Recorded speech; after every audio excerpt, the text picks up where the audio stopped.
All right, here we go. Hi, everyone. Let's get ready for the Cowboys and the Vikings. Let's do it now at this time. Hope you're doing well. This ought to be quick. I need to promote this.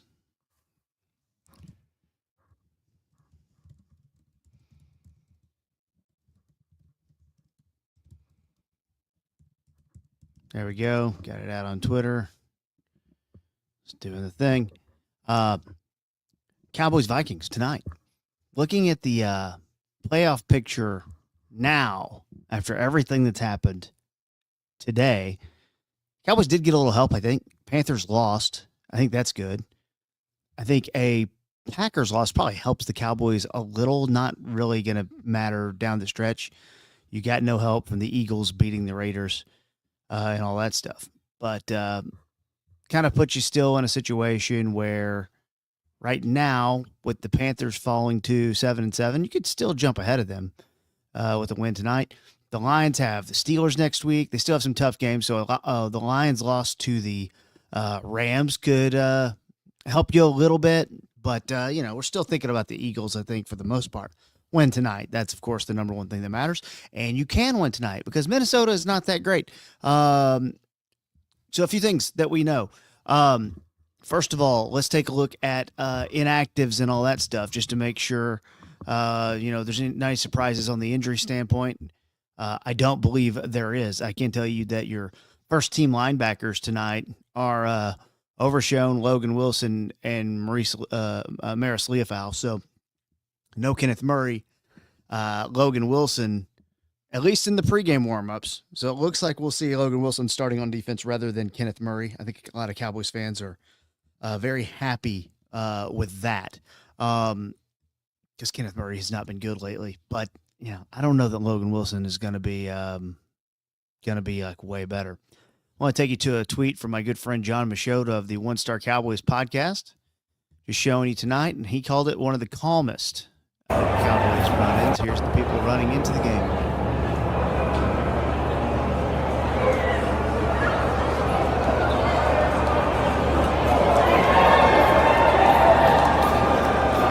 Walking in, look at that. That is one of the calmer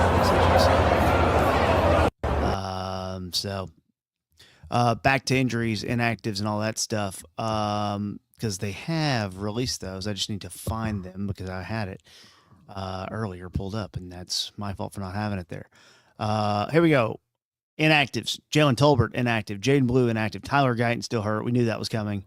I will tell you, Jonathan Mingo is active, so you have that. Jadeveon Clowney expected to play tonight, so that should be a help. Jake Ferguson will play.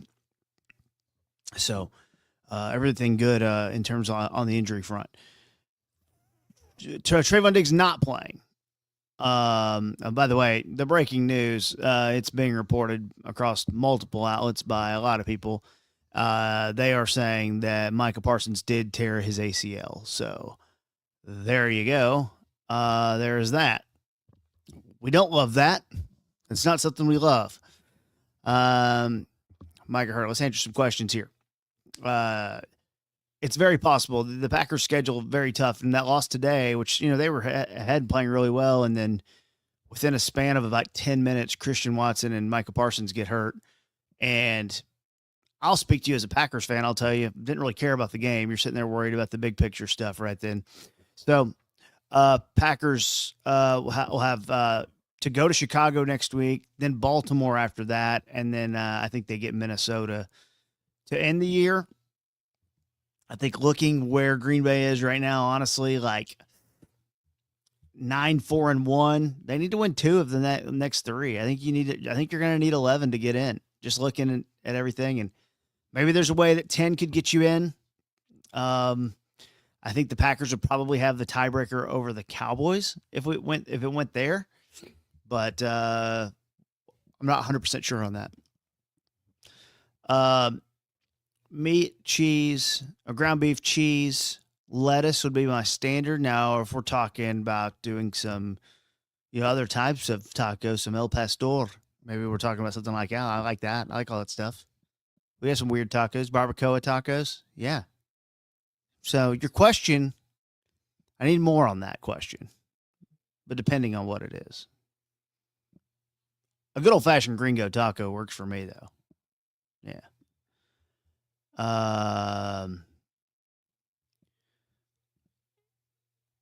Boom, boom. Hi, everyone.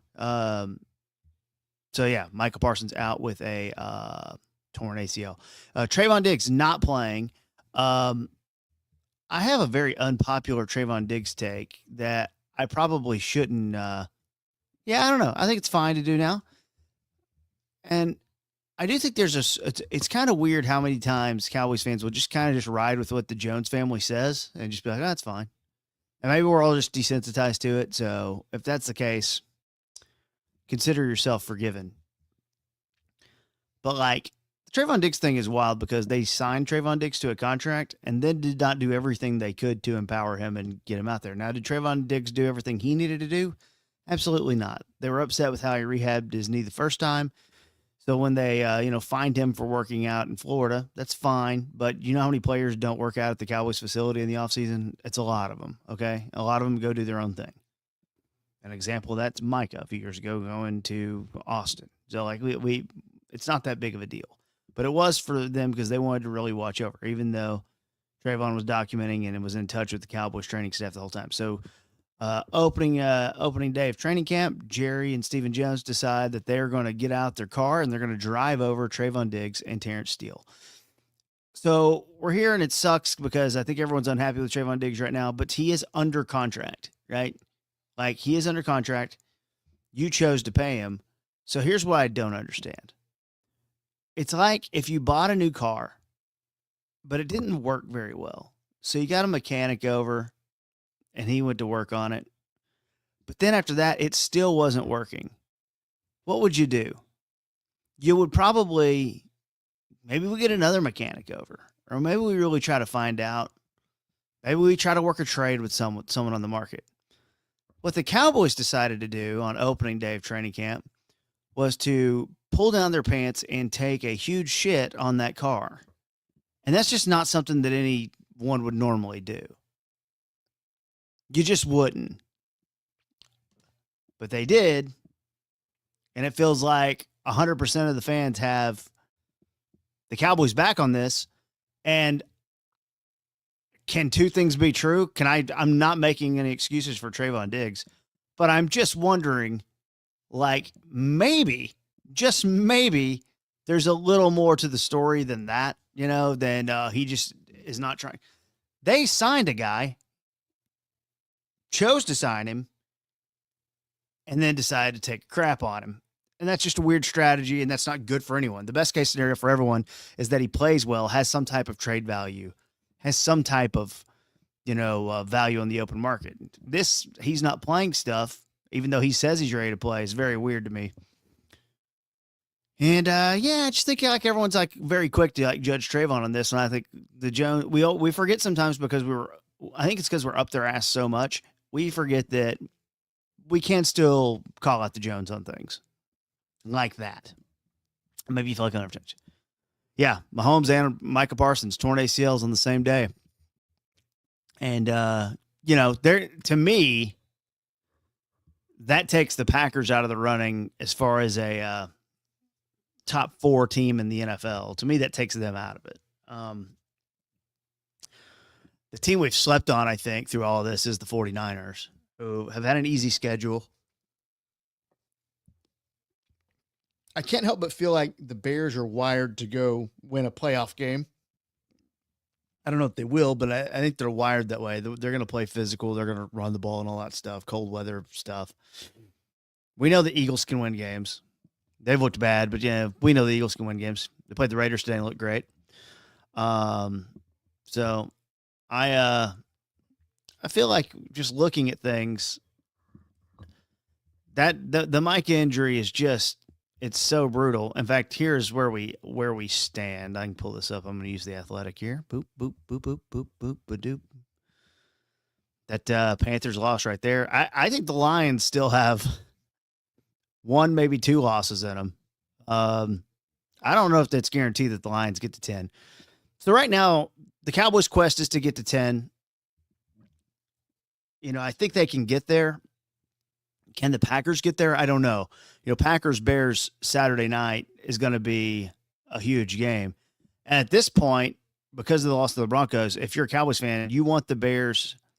I think you probably want the Bears to go ahead and beat the Packers and keep them down there.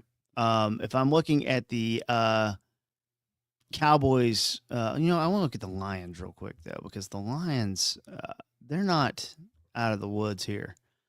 Let's see. We will be Steelers. Yeah, got to go to the Bears and what could be a win all game. So the Lions might be struggling. Go back to the Cowboys here. 8% chance. Give them a win tonight. Make it 10%. Let's say you run the table. That'll take it to 43%. What you're going to need is the Eagles to lose to either one game to Washington. You're going to need, let's say the Eagles split the Washington game. So we'll give the Eagles that one. Let's say the Eagles lose to the Bills. And let's say the Eagles lose to Washington again. So again, a Washington split, that gets the Cowboys 99% in. You need 2 Eagles losses in their final 3 games. That's what we're staring at. But now to get in the wild card, I think there's a lot of things that could happen here. The Packers have the Ravens, the Bears, Ravens, and then probably the Vikings. I think, yeah, week 18. So there's a chance here. Got to win tonight. So keys to the game tonight. Let's talk tonight. Let me get back in the chat. I got something here blocking my computer. All right. I think look, he's under contract and knows it's going to be bad, but his trade value, obviously, after the trade deadline and nothing happened. I think he did care. I think he was trying to get on the field for a while, or at least in the last couple of weeks. I don't know about a month and a half ago, but in the last couple of weeks, I do think he's trying to play. And I think they don't want him to because one bad play from him, miscommunication, and it just sucks the wind out of everybody. And that is on him, by the way. Body language and all that stuff, that is on him. But they, early on this year, decided, before they'd even had any practices, decided that they were going to run him over.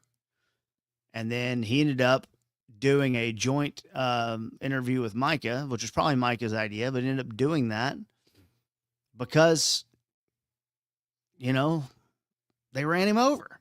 So Micah's like, well, they're running me over right now in the media too, which is what's going to happen. I was talking to my buddy Kavanaugh about this a couple weeks ago. Like, wait till the season ends. Wait till they start crapping on George Pickens to get value down. Like, they will do that.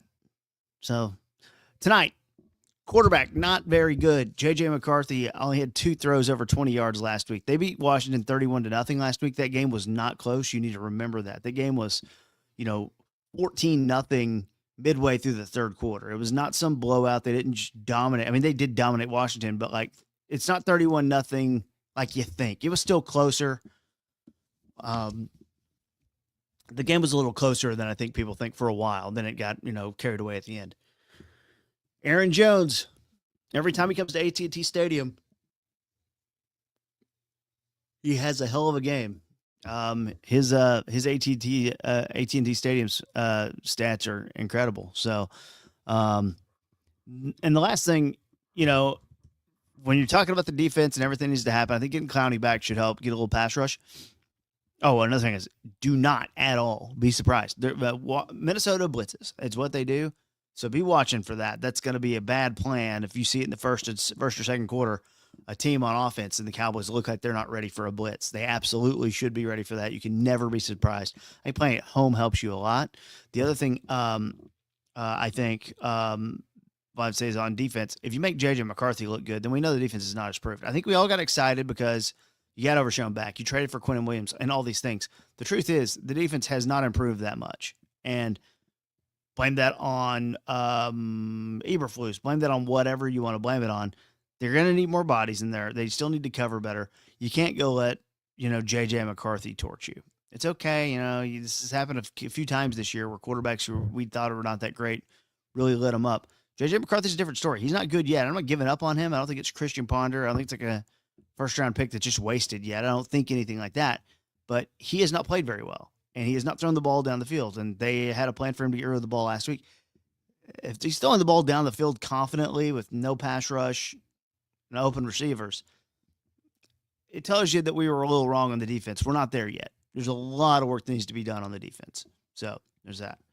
I'm assuming Jeff's on DLLS, which probably would not let me do that, but I don't know. Let's do this.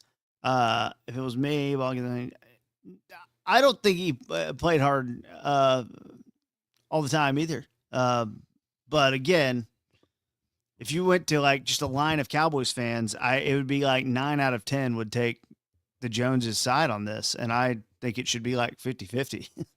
Like, there's a lot on Trayvon. There's a lot of stuff we don't know too, but like, there's a lot on Trayvon here. There's no doubt about that. I'm not running from that, but what's it say about your organization when you chose to sign a guy? You know who he is. You're the one who chose to give him long-term money, and you can't control it. So you just go and crap on him.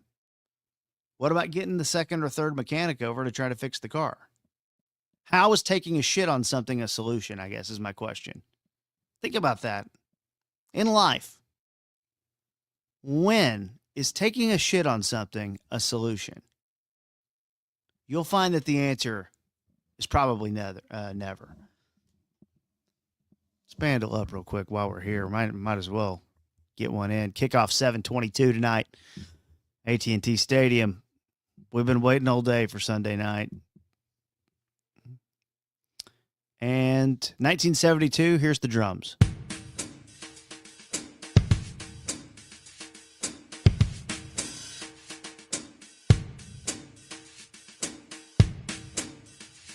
Rolling Stones, I'm going to guess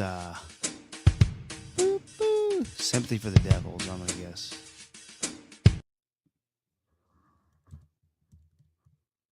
Although it's probably not. That was probably earlier than that.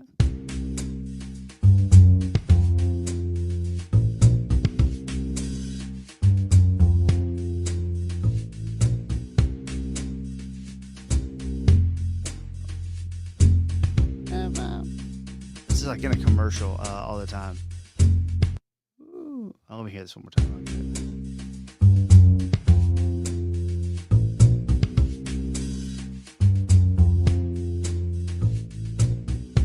That's in that commercial. Like, give me a second. It's very Steve Millerish, but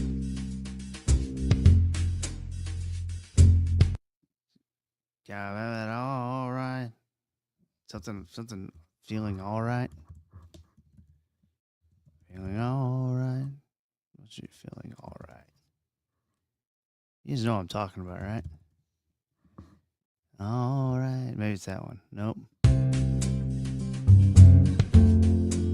Oh, it's Rick. It's Buffalo Springfield. Can I kick it for what it's worth? There we go. It's not that.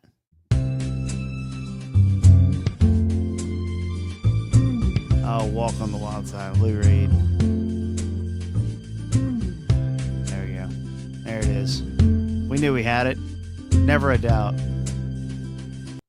Got it in 4. Okay, last thing I'm going to show you guys. I'm going to share my screen, go to a Twitter. There's a Twitter post. I'm just now seeing this because I just watched the Packer game. But I saw this get posted. The Packer game in which bad things happen. You see Micah right there. Yeah, terrible. Kind of non-contact injury, too. You hate to see it.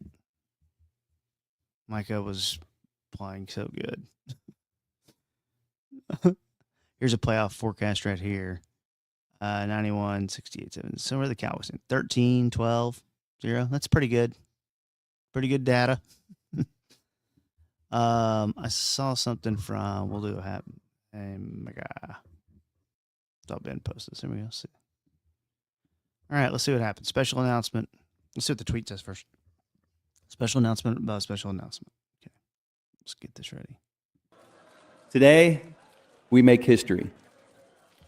It's a historical moment for the Haymaker Network in its young history. I now would like to announce the very special announcement that has us all here together. You wrote this? The Haymaker Network is proud to announce a new alliance. We're here to let you know by announcing that we've come to an agreement with... Uh-oh. Oh my God! Oh my God! Okay. Well, that's something. That's definitely something. We'll find out tomorrow, I guess. All right. What's our Cowboys podcast? After the game, we have Ben and Skin Show tomorrow, 3 to 6 p.m. In fact, 20 through 11 on the TV news bloopers of 2025. I forgot to tell you, also, if you would, I'll put it in the chat here. I have a link, which is it's the clips of the year for the Clip Show Countdown. I'm going to post it. If you just click on this, you can vote on Thursday. Hopefully that thing you can see. I put it in the chat. Hopefully you can link that if you'd like. But basically, here's what it looks like. If you click on that, it'll take you to a form, and I'll share it with you so you can see it. I do this every year, obviously, the Ben Skin Show Clip of the Year, Clip Show Countdown. So these are all the clips, best of clips from the year from our show. So the entire show on Thursday the 18th, we're just going to do a big countdown of funny stuff that happened on the air. So you can vote for as many as you want and vote as many times as you want. So obviously, I'm not going to put the audio there. That'll be for the radio segment. But if there's something that you remember or something that just looks funny to you, vote on it. And then that'll help me as I organize things for Thursday. So thank you very much for that. Vote for as many as you want. Find out what that announcement is tomorrow at 1 on the Haymaker Network as well. All right. That'll do it for me. Go Cowboys. We'll have a one-star Cowboys podcast up, tonight or early tomorrow morning as well, and all that stuff. My SNL podcast, The After Party, as well. Haven't recorded it from last night's episode yet. I'll probably come out midweek because waiting on Jesse and all that stuff, and I got to get in there as well. And I need to rewatch the back half of it. It wasn't very funny last night. So there is that. All right. Bye, everyone. Go Cowboys. We'll talk to you soon.